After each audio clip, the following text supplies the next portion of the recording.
Morning, everybody. It is 11 o'clock, so we'll kick off. First of all, can I welcome our new Cabinet member, Louise Richardson, to her first Cabinet meeting. Welcome, Louise. So straight in now, minutes of the meeting held on the 9th of January. I'll move their true and correct record. Read. Thank you. No urgent items under 2. Declarations of interest? None. Mtfs, Chris and Declan will introduce, then Byron as Deputy Leader will speak. Chris? Thank you. The Cabinet are very familiar with the overall financial position, so I'm not going to go through it in any great detail. And obviously there's a huge savings requirement of 50 million over the next 4 years. We'll just start with making a couple of points. The Mtfs has been through the scrutiny process, and the comment to the various committees and commission are attached to the papers in front of you.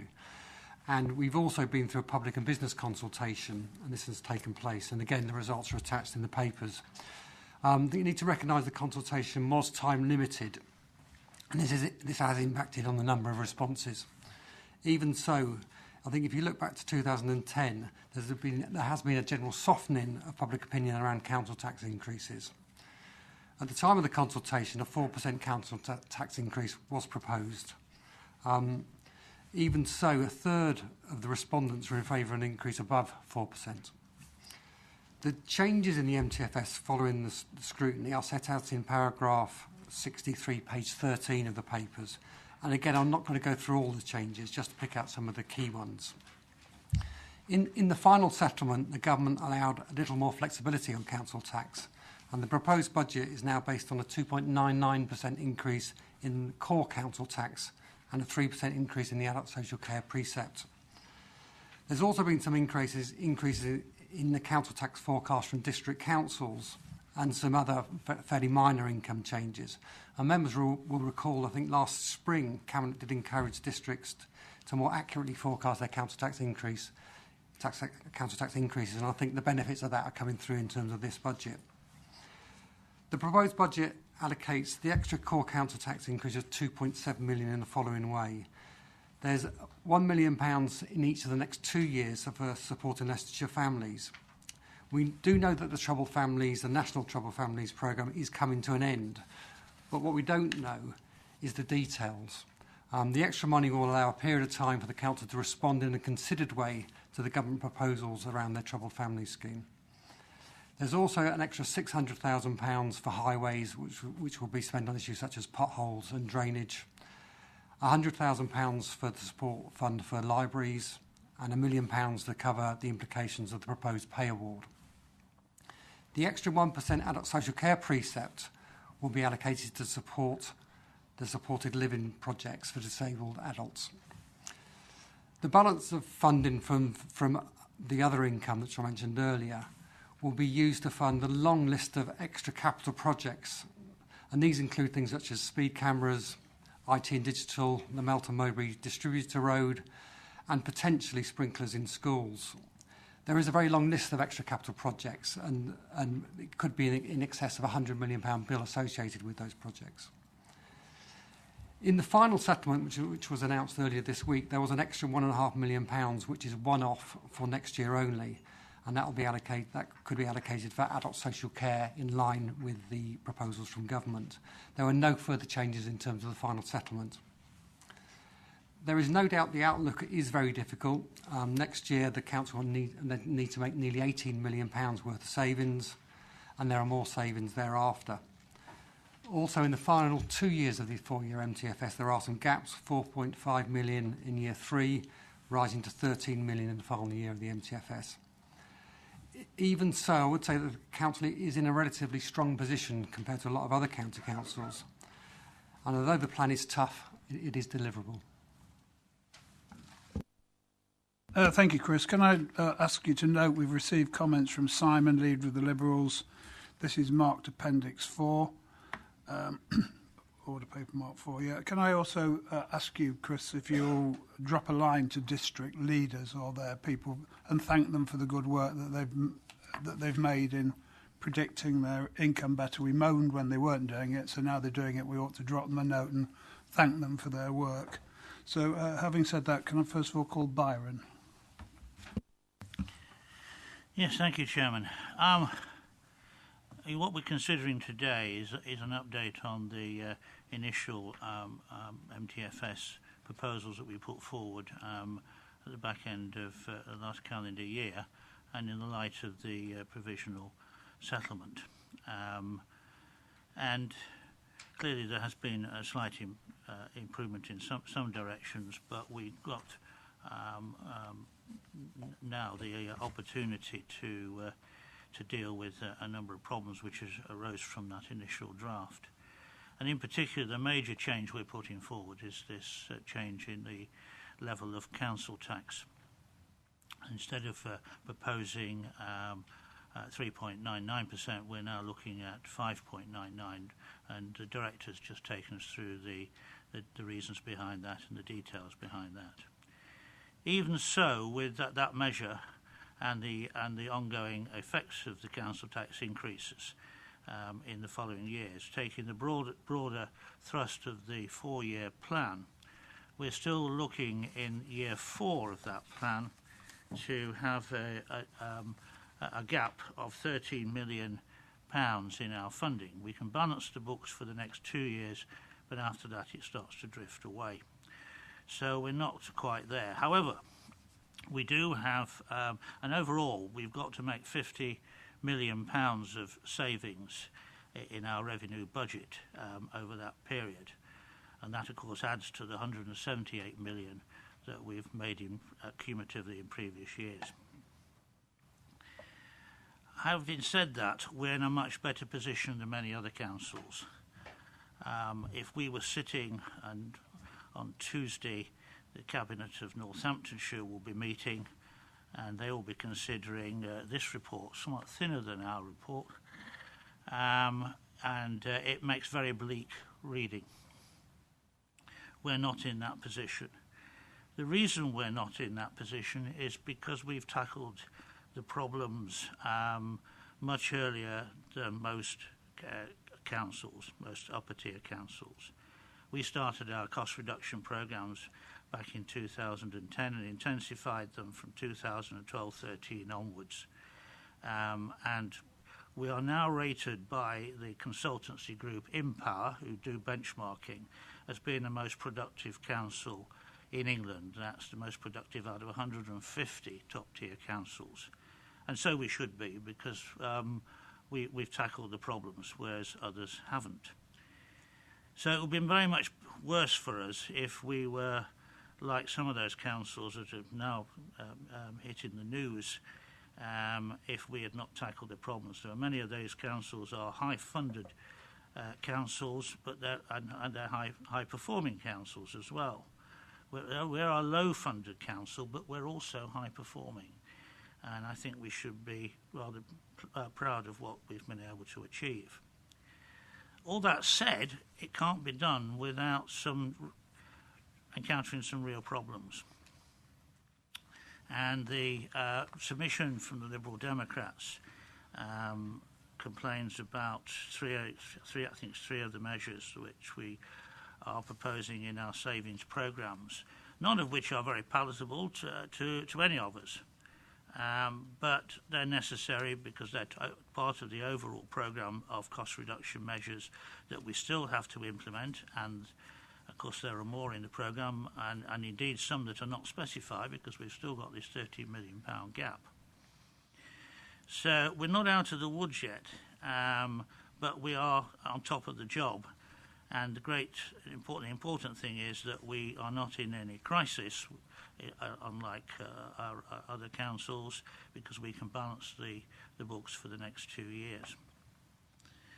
So I'm actually pleased to put this in front of the Cabinet at this stage. It'll go forward to the 21st of this month. It's another 10 days or so, when we'll debate all the issues much more thoroughly. But at this stage, I think this is a good plan to put forward, and I'm happy to move the motions on the Green Order paper. I'll formally second it anyway, so I've got Ivan first. Thank you, Leader. I'd like to concentrate on growth and on savings.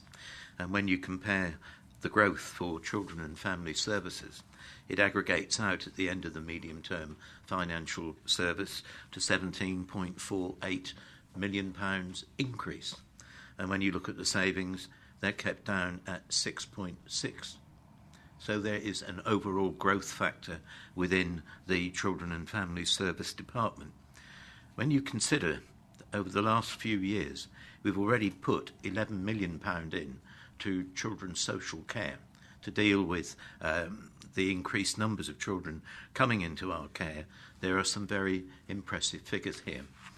What we've had to do is to be, I think, quite careful in what's been chosen in order to achieve the savings, while at the same time refocusing on our priorities. And I'm particularly pleased that this council is able to support Leicestershire Families Programme for a further 2 years with £1 million each year, and that because we know we're successful, not because we say so, but because we're told nationally that we're in the top 5 in England. We also know that our success in that area has contributed to 61% avoidance of an increase in the numbers of children coming into care. So to be able to maintain that service, I think, is really important. We have 2 years to lobby government. That, in essence, is our task. We know this system works. We can prove this system works. We now need to make sure that people in Whitehall understand and accept that and are prepared to continue with the funding. We've also looked very closely at market forces. Other councils pay more for their social workers than we do. Coventry gives a bonus of £7,000 more than we can. Byron has referred to Northamptonshire. My understanding is it's 4,500 in terms of a golden hello there. So we've identified that we need to not only maintain our social care force, but to recruit more, and that we have to be competitive to do that. And then I look at the post-Ofsted action plan. This council has had to make savings, but it can still find an additional £2 million to fund the improvements that are required for us to become a council categorised as good. I think this is a really positive budget, and I think it should be supported. Thank you, Leader. Thanks, Ivan. Blake? Many thanks, Leader.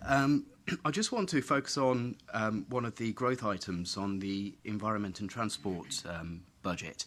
And just to carry on the thread that's been spoken about by Byron and indeed Ivan as to how well we perform in relative context to many, many other councils in the country. Yesterday I was invited onto BBC Radio Kent to speak about something that supposedly we do very differently here in Leicestershire to what the Kent Council does, and it's to do with lorries, and it's something that concerns all our communities. Obviously, Dover resides in Kent, and they have a strategic problem with lorries going through rural communities and causing blight and trouble. And we were identified, little known to me, as a trailblazer in the country as to some of the processes and policies that we have in place in order to deal with this. And it started off in the 90s, and we have put environmental weight restriction on a zonal basis across Leicestershire to protect as much as we can rural communities, and given our geography and the importance of our aggregates industry, etc., to the construction needs of the country. We have a great deal of experience in dealing with lorry movements and trying to control their movements onto our strategic road network. But of course, whilst we don't have the powers as a county council to enforce or penalise these companies and these haulage drivers that do contravene these restrictions, we work very closely with borough and district councils and making sure that planning conditions are present within new developments, and also with the industry directly to try and control these movements. Now, we're only able to do this because we have a good level of signage across our road network here in Leicestershire. It's something we don't champion very much. So I'm really pleased to see that we have the support, at least from Cabinet, for a growth item of £600,000 in our budget to further improve our signage and our road marking systems and our gullies and our maintenance towards our highway network here in Leicestershire, in spite of the challenges which we speak a lot about that we face, it is very pleasing to see that we're still able to find extra growth money to further improve what we're already good at. And I think that's to our credit, and we should shout about that from the rooftops. Thank you, Leader. Thank you. Well, we've known the speakers apart from myself. I'm really happy that we're in the position that we're in. When you look at the state Northamptonshire's in, and you read in the papers the state Surrey could be in, all far better funded councils than ourselves, and it just goes to show that the tough decisions we've made in the past makes this a steady ship that we're sailing, and we're not in the difficulty they're in. I'm particularly pleased, obviously, we've managed to find £1 million extra for supporting Leicestershire families for the transition fund for the next couple of years, and hopefully we can persuade the government to refund it. But it's nice to see that we can carry it on for 2 years, because as Ivan said, it's very, very important to us. On a personal level, I'm very pleased about the highways maintenance growth money. You know, I represent a whole load of villages, and whenever I go to parish councils, they moan about dirty signs, worn out bits of paint, etc. So this 600,000 will certainly help me with my rural area. I'm super keen if we could put another 100,000 in to support the community libraries. Richard did a lot of work getting the libraries into community support, and some of the money which we've had in the budget has been slowly going down. So to put another 100,000 in to maintain the community libraries and respect the work that the local people have done is very, very good indeed. And one in here which has hardly been mentioned is the increased inflation provision, which is for salaries. Now, we were kind of lucky because we budgeted for 2% for salary increases. A lot of county councils only budgeted at 1%, and now it's coming in at 2% plus 2% plus the alteration in the spinal points, which makes it 5.4%. It just goes to show that we were prudent in budgeting at 2%, otherwise we'd have had another potential huge hole in our budget. So again, congratulations to Byron for identifying that we could we should have budgeted at 2%. And then another one which hasn't been mentioned much, which is, of course, it's just badged up as investment in supported living. Well, this is actually building buildings, something we've always wanted to do, and this £2.7 million will really help in delivering supported living accommodation. And I understand, I think I'm right in saying the early ones will be in the Harborough electoral area. So I'm really, really pleased about that. So having said all that, Byron's proposed, I'm seconding it. It will then go to full council for more debate. So with that, moved by Byron, seconded by myself, all in favour please show. That's great, thank you. And also, Chris, thank you, and you and Declan, for all your hard work you do down there. I know it's a bit of a movable feast sometimes when they keep giving us bits of extra money and taking bits away from us. It's hard work. So thanks very much.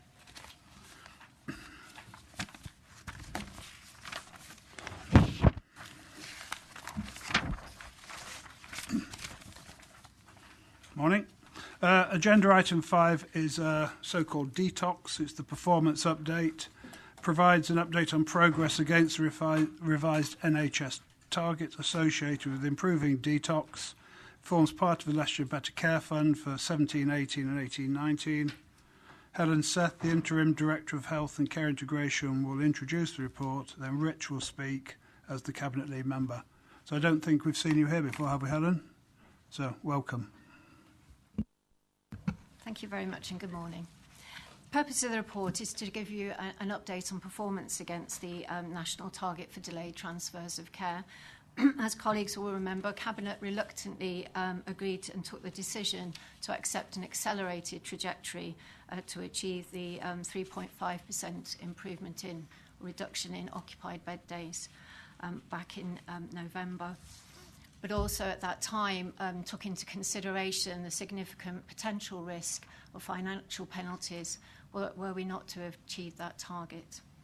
Following that period, as outlined in paragraph 2, we've had approval that the Better Care Fund plan is now approved, and obviously the detox trajectory within that.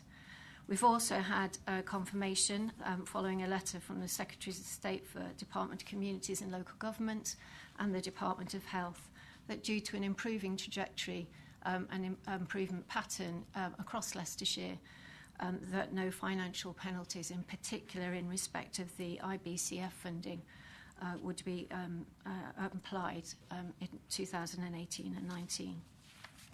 Whilst that's clearly reassuring, it's absolutely essential that we continue to make the improvements that we're clearly seeing across Leicestershire. In respect specifically of November performance, performance improved compared to October, and indeed the performance seen across Leicestershire was better than the national target of 9.4 average daily delays per day per 100,000 population of adults. It was in line with the September target set by NHS England, but as paragraph 21 outlines, the actual performance seen was across Leicestershire was 8 average days delayed per day per 100,000 population versus a target of 6.84. So while it's also worth noting that in actual fact that performance seen of 8 days was very a shortfall away from our local target that was previously set. If we look at the breakdown in respect of that, in respect to paragraph 21, you can see that the most significant contribution to the current position is in respect of the gap between target and actual delivery in respect of NHS delays. And in November, that was clearly against a target of 3.78, a position of 5.8. Before I move on to what the mitigating actions are that are being taken across the system, together with some more detailed information from John Wilson in respect of adult social care, I think it's also important to update you to the position that we've just received yesterday in respect of December performance. Local performance in December demonstrated an 8.82 average days delayed per day per 1,000 population against a target of 6.85. So we did not meet the local BCF target for December. And indeed, in that position, we also would have fallen short of our own local target. Clearly, that's very disappointing, considering the significant amount of work that's being done across the system to improve the situation. But again, just to take a moment to actually say where's the biggest contribution, and therefore how do the actions that are being taken contribute to improvement in that area. Again, the NHS delays were the biggest contributor. The target for December would have been a delay of 3.79, and in actual performance was 7.29.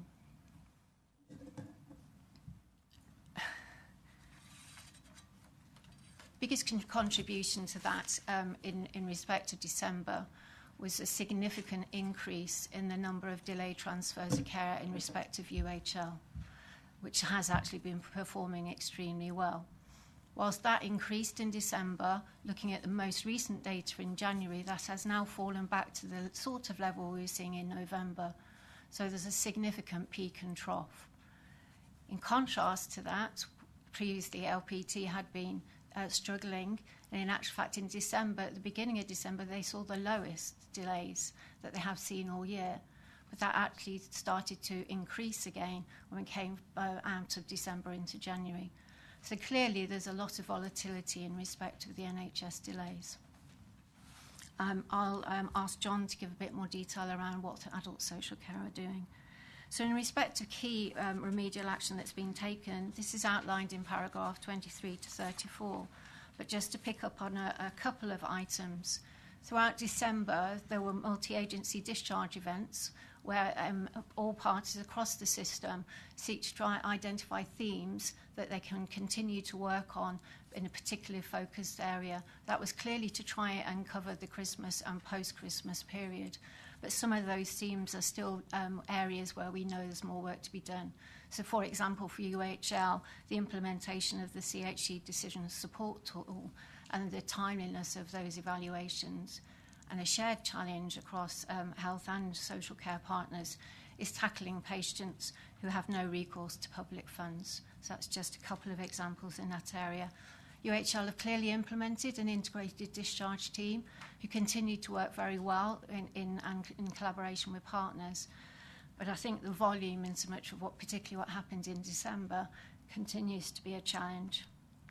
And then finally, one of the areas where we know about 20% of our delays actually come from out-of-area providers. And therefore, that was an area where there needs to be improved dialogue between the provider referring back in and adult social care colleagues. And a more formal sign-off process is now in place, so that prior to any data being uplifted to Unify, which is the recording system, that there is a joint sign-off of any delays that are attributed either jointly or in particular against adult social care are signed off and agreed. So I'll pause at that point and pass over to John Wilson, if I may, to give a bit more detail in respect of adult social care. Thank you, Helen. Yes, so the information, as Helen said, relating to December was published just yesterday, and therefore it's hot off the press and couldn't be within the report. What I can say is that from an adult social care perspective, there were just 76 days delayed during December due to adult social care. This is the lowest monthly rate since September 2015. It's an extremely good position to be in. Obviously, 76 days is still a number of days that we would like to reduce, but it is the lowest performance we've had for 2 years. And that relates to 0.4 people, if you can have a 0.4 of a person, 0.4 people delayed per day during the month of December across the whole of Leicestershire and the out-of-county hospitals. In UHL, in the acute care service, there was only one person delayed due to adult social care reasons. There were 57 days delayed within community hospitals, mental health and learning disability services, but that's a reduction from 256 in October. And as Helen said, the out-of-county hospitals have been a concern for us for some time. But during December, there were only 18 days delayed within the out-of-county hospitals. And that follows a letter that was sent by the Council in October to all out-of-county hospitals, requesting more rigour in their processes and more oversight of the sign-off process by the County Council. Specifically, Burton Hospital had 0 delays in December. George Eliot Hospital had 0 delays in December. Kettering had 0 delays in December. And Derby had 5, which is a remarkable result. The other thing just to note is that we are working closely with colleagues in the NHS through the work streams and the work programmes under the SDP, the Sustainability and Transformation Partnership. That includes working with integrated care teams, with home first services and with urgent care services. And despite the fact that there are some governance issues with the SDP and some challenges around complex decision making, we do believe that over the course of the next 12 months we'll see further improvement in those figures. Thank you. Very good, very comprehensive report. Rich? Yeah, thank you, Chairman. There's no doubt that we're doing better than we were a year ago, but there's more to do. But it's incredibly complicated. The government are keen for the NHS to work closely with us. I actually do support it. I think the principle, the general public out there would say, well, you do one part of the job, the NHS do the other. If you're not talking to each other, clearly you won't get the best value for your taxpayers' pound. So, but it's complicated, as you've heard. I mean, even the outside hospitals from other counties, we just didn't have the same relationship as we did with the Leicestershire Hospital. It's just a fact.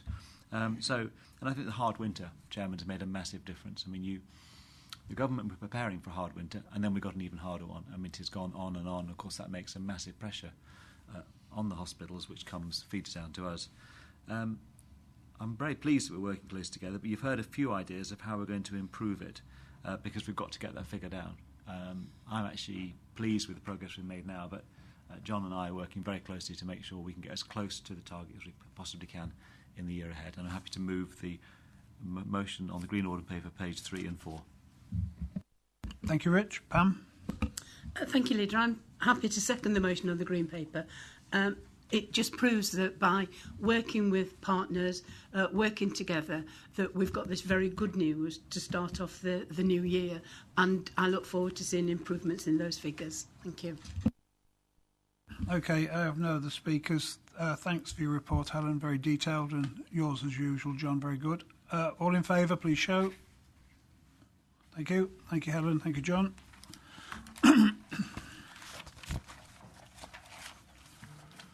Agenda item 6, fire safety in Leicestershire maintained schools and academies. These are on pages 209 to 220.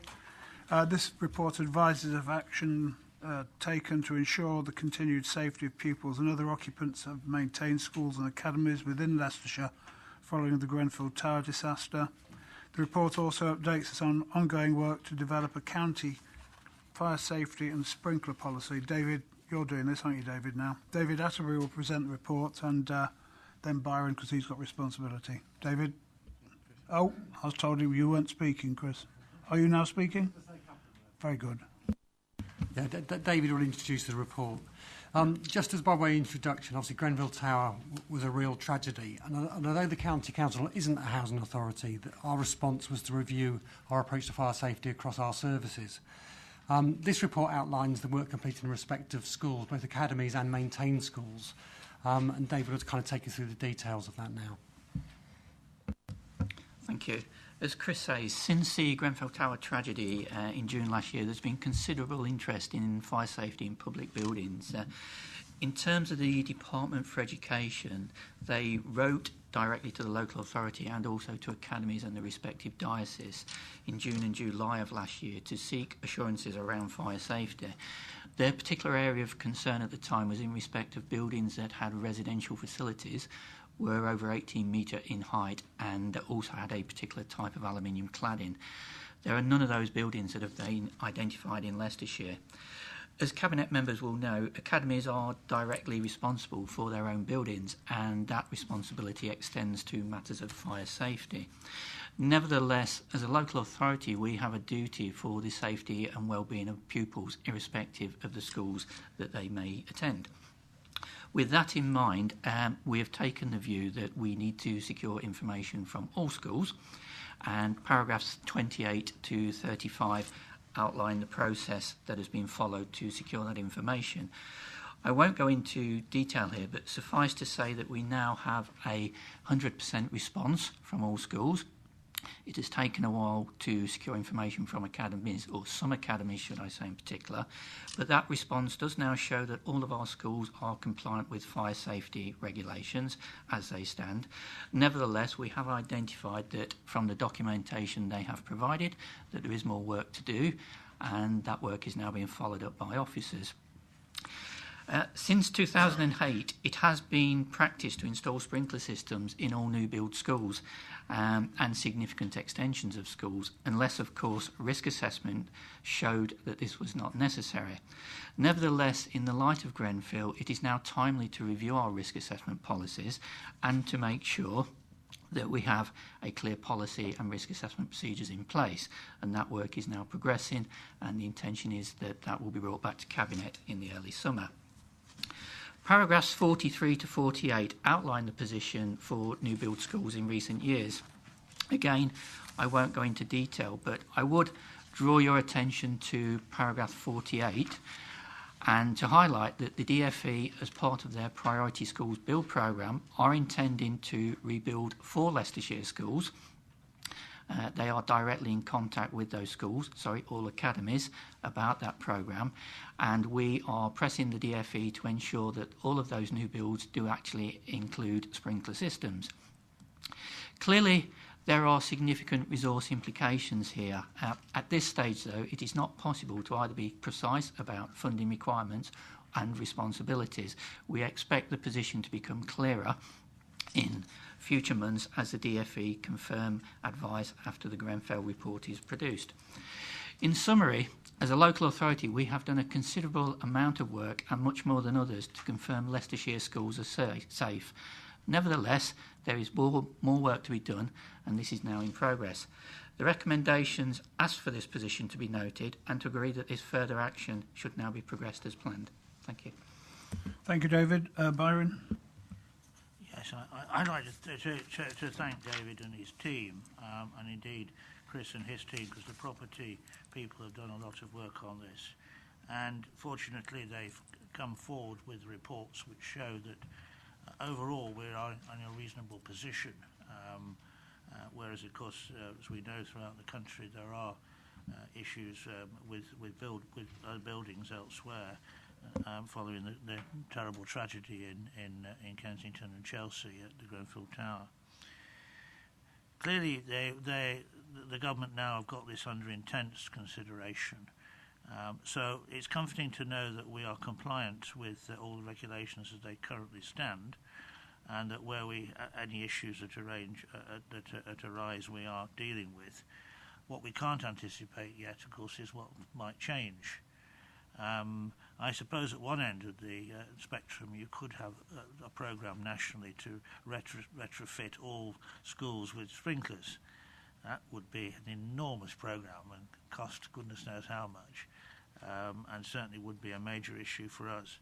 So at this point in time, I think this report offers some reassurance, and we will be coming back again as soon as we have the revisions to the government regulations, and then we'll decide on what further measures we may have to take. So at this point, I move the motion on the Green Order paper. Great. Ivan? Thank you, Leader, and I would echo the comments made by my colleague Byron Rhodes, and also thank the officers. You only have to read paragraph 34 to realise what a chase there's been to actually get information from these schools, and that, quite frankly, isn't acceptable. And if you look at the last sentence in paragraph 32, the DFE has given verbal confirmation but has declined to share the information provided by academies within the council. Quite frankly, Leader, I can only think of one proper response, and that is to refer this paper to the local Safeguarding Children's Board and ask the independent chair to contact the DFE as a matter of urgency to get their position properly clarified. No, I've finished at that point. Okay, thank you, Ivan. I've got Rich next. Thank you, Chairman. I think you know I was very concerned about this issue when it first came up. The problem with the Grenfell Tower tragedy was nobody seemed to take responsibility. There was a whole series of structures in place, and nobody really could, as far as I could see, the buck stopped with the council. No matter how you dressed it up in housing associations, trust, tenant groups, everything, in the end, they were the ultimate freeholders of the building, and therefore, if they weren't stepping forward, as they didn't, they were not doing their job. And in reality, most people out there see Leicestershire County Council as the local education authority. We are the freeholders of the academy schools. We still run most of the primary schools. There's nowhere else to go apart from us. And if we just said, well, it's down to somebody else, then something bad happened, even though it's highly unlikely, we hadn't done our job. So we've stepped up, and I'm really pleased to see this paper. Super. Right. Moved by Byron, seconded by Ivan. All in favour? Oh, sorry. Yes, of course. I'm sorry. Yeah, with the addition that Ivan proposed, which is on. Oh. With the addition that Ivan proposed, which was that this referred to the Children Safeguarding Board for consideration, because the DFE won't give us sight of what the schools have replied to them. Yes. Are we all happy with that extra one? Okay. Oh, yeah, very good. Thank you, David. Chris. 7, reconfiguration of in-house learning disability residential accommodation, pages 221 to 244. This report seeks approval to consult on the proposed closure of Hamilton Court and Smith Crescent short break service in Colville, together with the reconfiguration of 2 units at the Trees in Hinckley from long stay to short stay. We've got a load of comments in here. So we've got comments from David Bill, Dr. Einan. They're attached to the order paper 7A and 7B. I've also received, and it's attached, comments from the local Member of Parliament, David Tredinnick, and various comments have received from various individuals accessing the services at the Trees, which are attached to this order paper marked 7D. I've also received some emails which I think are the same as these. John Wilson, the Director, will present the report, and then Rich, Cabinet Lead, will speak. So over to you, John. Thank you. Hamilton Court is a registered care home in northwest Leicestershire. There are currently 4 people resident. The accommodation is not purpose-built, being originally 2 semi-detached houses, and is not suited to the provision of accommodation and care to people with complex disabilities, as there is limited access to the first floor. The Beechwood and Ashwood units also provide residential care to 7 residents in a single-storey building at the Trees site in Hinckley. the building has a number of limitations, including design issues, which limit the access and the use of certain equipment. Whilst the care provided is of a high standard and both services are rated as good by the Care Quality Commission, the services are not seen as an appropriate environment for people choosing care, and in fact there have been no new admissions to the services since 2013. As the Cabinet will be aware, the vast majority of residential care beds are provided in the private and independent sector. The Council currently supports 360 people with learning disabilities in private and independent sector care alongside the 11 residents of Hamilton Court and the Trees. There are currently 412 registered beds for people with learning disabilities aged 18 to 64 within the county, and over 1,000 beds registered for all age disability. It's therefore considered that there is adequate provision to meet the needs of local people. The Council's strategy for the provision of care and support to disabled adults is to promote their independence wherever possible, and therefore the demand for residential care is diminishing as alternative forms of care and support are developed. Smith Crescent provides short breaks for up to 30 people on a planned and booked basis. The service is provided from a building designed for other purposes, being built to provide children's services, and is not considered to provide an adequate environment for the future delivery of respite care. Due to this, the service has been unable to be fully utilised, and in the last 12 months achieved occupancy levels of only 38%, compared to over 70% in the other respite care services that the Council operates.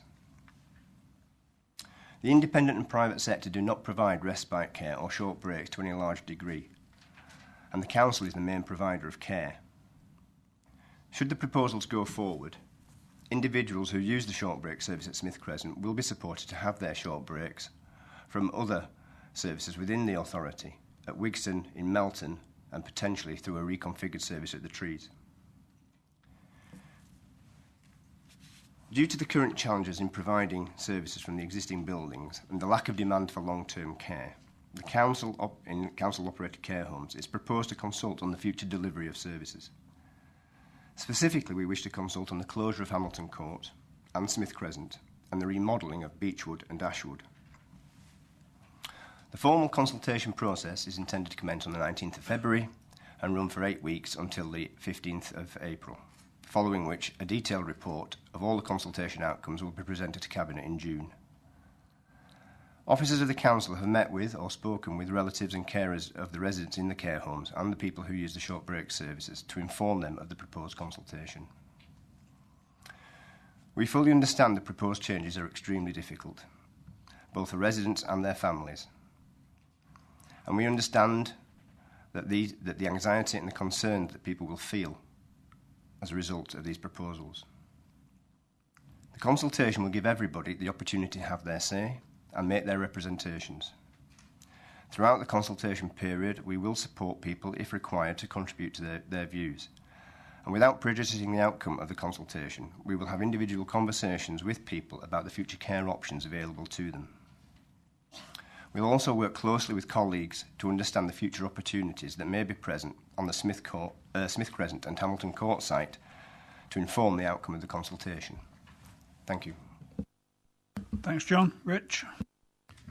Thank you, Chairman. Much of the changes we're facing in adult social care come from the Care Act of 2014. I referred to it a number of times. It never dealt, the one thing people look at the Care Act and say it never dealt with where the money was coming from, and people criticise it for that. But what it did do is it did say we've got to look at adult social care differently. And that's really summed up in paragraph 9 on 222, which I'll read very quickly. The Care Act represents a shift from previous duties on local authorities to provide particular services to the concept of meeting needs. This recognises that everyone's needs are different and personal to them, and that local authorities must consider how to meet each person's need rather than simply providing the service that they will require. It's just a different way of looking at things, and I think I've said to you before, sometimes the outcomes, we're aiming for the outcomes to be better, but in the end it comes down to individuals. Our existing buildings are not doing the job for which they're built for. And this is why the occupancy rate of Smith Crescent is 38%. And that is why there's been no new admissions to Hamilton Court or the Trees since October 2013. They're not doing the job. So we can't just stand here and do nothing. We've got to refresh it. But actually, the most important thing, Chairman, is this: that the residents and the users must come first, and that's covered in paragraph 29 on page 226. And I'll read it very quickly again. Prior to commencing decommissioning closure of services, a full review of the support needs of all individuals affected by these proposals will be undertaken. This will consider the transitionary arrangements for each individual, important friendship groups within the current service, and whether alternative provision would be more appropriate to meet their needs, i.e. older persons' care homes, extra care or supported living.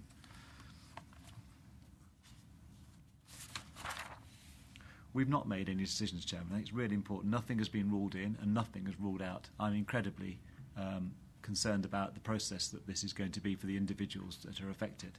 And that's why I've seen all the correspondence and I've written directly to each family saying they can contact me, they can speak to me, they can meet me, because on my watch we're going to do the very best job we can for those people who are affected. If it was my mother or my brother or my sister, I'd be very concerned, and that's what we're going to do. And that applies in this meeting, after the meeting, and any time through the process, which is taking place during most of this year as far as I can see. I'm fully committed to understand the impacts of the proposals on residents and the people who use this service. Nobody wants change. And that's why I want to hear comments from residents and from families about what they're doing, because we are here to listen. Nothing has been made up here. I'd encourage people to have their say with the consultation, should it be approved when it's launched in a couple of weeks. This is not about making financial savings. It's really important. The savings this department have to make run into tens of millions. There's a notional saving of £100,000 associated. We don't even know that will be true or not. You just have to put a figure on it. So in the scheme of what we're dealing with here, you've heard earlier about the numbers, it isn't about some major saving that saves us lots of money. It's just actually we have to review the process we've got here. We've said from day one that we will ensure the residents and people who use the service and receive care and support, which is as good as they are currently receiving, and I would aim for it to be better, and which will continue to support them in the future. We're not walking away from these people, these vulnerable adults. We're there to support them, and hopefully we can find some better outcomes. And I'd like to move the recommendations on the Green Order paper. Thank you, Chairman. Very good indeed, Rich. Thanks for that. I'm sure people will find it reassuring. Pam. Thank you. I agree wholeheartedly with what Richard said. Change is always difficult for people, and particularly for this group of people who have lived in those homes, some of them for a number of years, and they've made friendships, they've got to know the staff, and it's very important that we keep those links, and we're not intending on breaking them. We are going out for consultation. I urge everybody to take part and to put in what their feelings are. I fully support everything that Richard has said, and if there's anything that I can do to help with that, then I will do. And I have no problem in supporting the motion on the seconding the motion on the Green Order paper. Excellent. Two excellent contributions. Well, moved by Rich, seconded by Pam. All in favour, please show. Thank you. Moving on to item 8. Highways Authority Planning and Charging Review 245 to 266. You're going to take this, are you, Anne? Okay. Well, it is what it is, so over to you, Anne. Good morning. As Highways Authority, we are a statutory consultee on planning applications received from the local planning authorities. As part of an Mtfs savings we have for 550,000 in 18-19, we've looked to review our highway development management function. That review involved providing revised standing advice to the planning authorities. That enables the local planning authorities for small-scale applications with relatively little impact on the highways to provide that advice themselves, thus enabling us to focus on those larger-scale developments that are likely to have an impact on the highway. The revised standing advice is appended to the report as Appendix A. We did carry out a consultation primarily with the district authorities, and as a result of that we did make a number of changes to that revised standing advice. The review also included proposed introduction of charging for the non-statutory elements of our highways development function. Again, we consulted on that, largely positive responses, as you'll see in Appendix B, and the actual charging schedule proposed is set out for you in Appendix C. The Cabinet, therefore, is asked to approve the revised standing advice and to allow myself as Director delegated authority to make minor changes as necessary to that advice, and also to approve the introduction of charging. Both of these will allow us to deliver on that Mtfs saving, but also to provide a more streamlined and focused highways development management function to the planning authorities and to the development sector. Thank you. Seems good, Anne. Blake? Yeah, this is actually quite an important policy because we speak about our financial constraints and challenges, but what we're in the business of doing is improving processes and improving service provision for the stakeholders that have to engage with us. Members, especially those with a dual-hatted interest, will from time to time be concerned about the time it takes for perhaps the Highways Department to respond to a particular planning application at a borough district council. What we're proposing here is to, in essence, delegate some powers to allow planning officers with improved standing advice, which refresher training has already been undertaken, to take those decisions for themselves, thereby lessening the time it takes for a response. It's also worth noting that as a highways authority, we do have statutory responsibilities, and we base our assessments and judgments on the information that's provided to us. The alternative is to, when the information isn't provided to us, to put holding responses, which further delays the determination of particular applications. So this policy should help to improve the time it takes for applications to be decided by the local borough and district councils as the planning authorities. And I'm particularly keen and supportive of introduction of charges for non-statutory advice to particular applicants too. Members will be aware that planning authorities do charge a fee for planning applications. They get an income, therefore they're able to service those applications accordingly. We do not currently, and this will allow us to not only improve our service offering to interested parties, but also recover perhaps or offset some of the costs that we incur in offering that advice in the first instance. So I'm supportive of this policy, and I'm happy to move the recommendations on the Green Order paper marked 8. Thank you, Chairman. Marvellous. Richard Shepherd? Thank you, Chairman. I support all Blake's comments, and I formally second what he said. And I note from paragraph 8 on page 246 that the Scrutiny Committee also supports these proposals. Thank you, Chairman. Everything's very good then. Right, moved by Blake, seconded by Richard. All in favour, please show. Thank you. Thank you, Anne. Agenda item 9, we've nothing referred to reviewing scrutiny. 10, I've got nothing which is urgent. This will close the public part of the meeting, so I think apart from the Leicester Mercury, there's only Lynn as a Cabinet member's wife who has to leave the room. So I move that under Section 100A of the Local Government